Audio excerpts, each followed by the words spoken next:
derrière qui s'appelle Bob Dylan. Quand tu sors... Je savais que t'allais le dire. Je savais que t'allais revenir dessus. T'as des gens, en fait, t'as des gens qui sortent de ces concerts et qui disent ouais, mais moi je voulais entendre la version Toujours avec pareil. Rolling Stone. Toujours pareil. Et lui, volontairement, quand il n'y avait pas d'orgue, il n'y avait pas Ouais, je sais. ils ont pris. Oui, je C'est-à-dire vois. que lui, il pouvait se permettre, mais effectivement, la réplique, la redite, refaire les mêmes choses de son batterie, sur une guitare, ça... Ouais.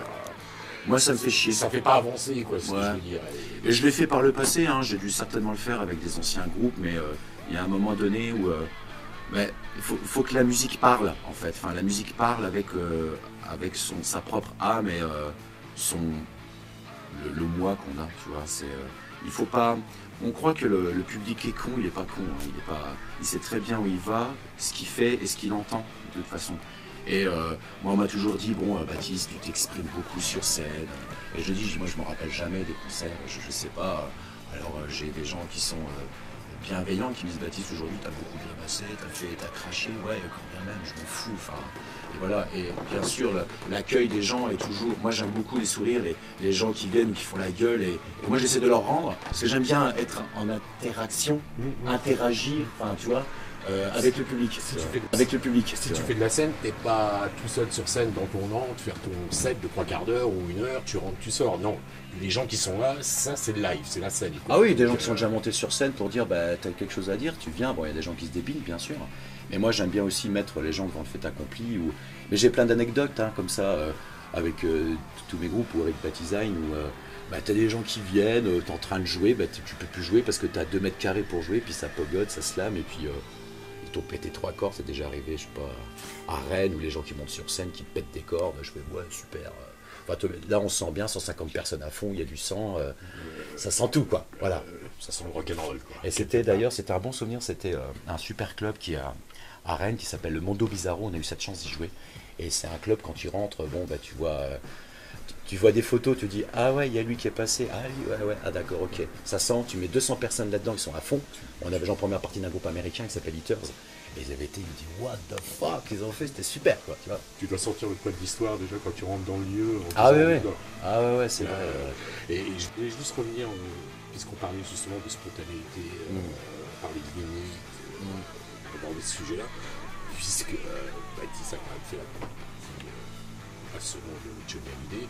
Et je voulais justement poser la question si là, en termes de limites, t'en avais pas mis trop par rapport au cadre. C'est vrai qu'à la base, c'était pas. En fait, je vais vous Essayer expliquer. de chercher la cohérence, quoi. Je vais vous expliquer, je vais raconter l'histoire. C'est que en fait, les organisateurs, l'organisateur, le patron, quand il m'a appelé, donc pour le nommer, c'est le FLAP, c'est le FLAP, ceux qui organisent le Cabaret Vert, qui ont organisé ce concert donc au stade Ludigo-Guez à Sedan. Il m'appelle et puis il me dit Baptiste, qu'est-ce que tu fais le tel jour? Je me souviens plus trop, donc c'était en 2016, pas de conneries. Baptiste, tu fais quoi le temps? Je fais rien, machin, ça te dit de jouer première partie de Johnny Hallyday? Ah, déjà il vient, je savais pas, j'avais entendu plus ou moins parler. Alors je dis laisse-moi 2 minutes, j'ai dû faire ouais. Voilà, je me suis dit ah ouais, ça peut être bien. Et puis je veux faire peut-être, il y a peut-être un côté ah non, rien à foutre, Oui, on y va.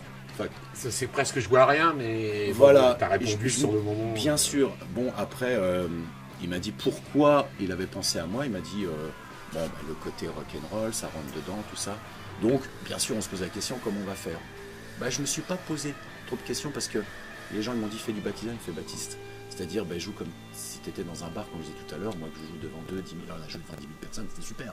Mais je suis rentré et j'ai fait yes, un pas de partie. Et ça a envoyé. Et bien sûr, de toute façon, quand tu viens jouer en première partie, quand on te demande de venir jouer en première partie, nous, pauvres petits groupes du coin, enfin bref, on vient pour un petit peu faire patienter les gens. Moi, j'ai pas voulu, j'ai fait mon truc. Et justement, quand tu es devant les gens, tu es devant le Carré d'Or, les mecs, ils ont payé 500 € pour être là, pour sortir leurs plus beaux gants imités à des chevalières, pour être comme ça, mourir vraiment chier. Et voilà, faire des choses. Et moi, j'ai dit, j'y vais. Et on a eu de très très bons retours, c'est ça qui est bien.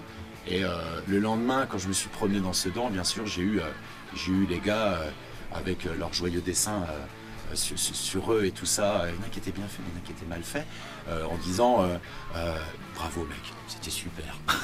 Ben, ça fait plaisir, Oui, bien sûr, tu vois. oui. Et il y a eu qu'une grand-mère qui a fait ça, mais parce que dans le son, nous, on essaie des choses. C'est sûr que peut-être pour le commun des mortels, celui qui écoute ce qu'on a envie de lui donner, parce que c'est ça que c'est bien. C'est sûr, ça fait toujours bizarre.